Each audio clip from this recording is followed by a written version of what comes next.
Welcome into WagerTalk TV. I am Drew Martin, joined by Dave Cokin of WagerTalk.com. We're talking Sunday night NFL action here in the NFC East. Could be a really important game here, Dave, as we got the Washington football team at the Philadelphia Eagles. Looks like Washington, 1.5-point favorites on the road as we're talking right now, Dave. What are you thinking here in the NFC's finale of the NFL regular season? Well, obviously, it's a huge game for Washington. They're going to win the division and get a home game in the playoffs if they win this, which is amazing considering the team's 6-9. The Eagles are now 4-10-1, I believe. I think they've shown some life since they put Hurts in. Whether he's the long-term answer or not, I don't know. That remains to be seen. I'm not as bullish on Hurts as some people are, but listen, I've been wrong about these things before. Couple of keys in the Washington side.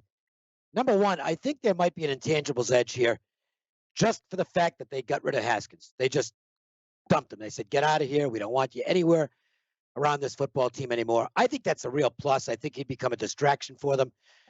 I'm assuming that Alex Smith is going to be able to play in this football game. Obviously, that's a big key. I mean, if they had to go with Heineke here, Washington as a road favorite might not be the most tempting thing of all time. But that extra week off for Alex Smith might be a plus. And I think Washington has the most dominant single unit in this game. If you look at the Washington offense, the Philadelphia offense, Washington defense, Philadelphia defense, tough to argue against Washington having the defense that's the best of those four units. And I think that's the difference in this football game. I like Washington to go in and win at Philadelphia and capture a division title.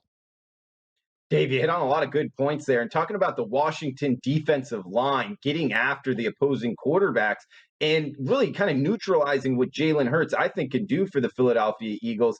I'm with you. I think Washington's the side, and kicking Dwayne Haskins, off the team, a guy that goes to a strip club without a face mask, and his coach is getting over cancer. It's just like, what are you thinking, man? Sometimes in that situation, getting that guy off the roster, out of the locker room, could actually be a plus for the locker room. So. I think Yeah. that adds on to it. I absolutely agree, 100%. And I think that's why they did it here. They need this team focused and no more Haskins distractions. Let somebody else take a chance on him if they want. I'm sure he'll get a look from somebody in the offseason because he's got, he's possibly got a good skill set. But let me put it this way: if I was a GM, I would not be contacting his agent anytime soon. So I do think that's a real plus for the Washington side. And let's face it. I mean, they kind of laid a clunker against Carolina over the weekend, but that had everything to do with the fact that Haskins was absolutely horrible, and they were out of the game by the time they finally got him out of there.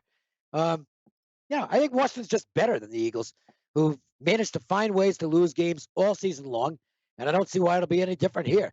I expect Washington to win this football game. Now, what happens with the line is another story. I mean, if it gets to 3, I certainly couldn't recommend Washington at that price. This is a game you probably should have bet already if you like the Washington side.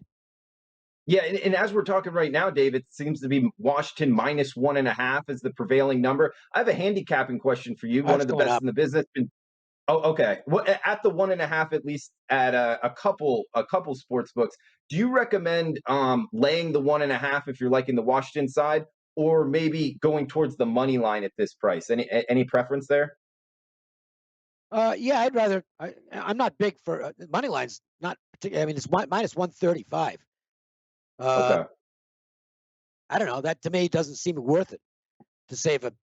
Obviously if they win by 1, that's going to suck. But 35, 20. It's actually 25 cents vig for a point. That's just bad math. Okay, you can't make moves like that and win long term. Now, the argument I can make for it is that I don't think this line's going to be 1.5 on Sunday. I think it's going to be 2.5. I fully expect this line to go up.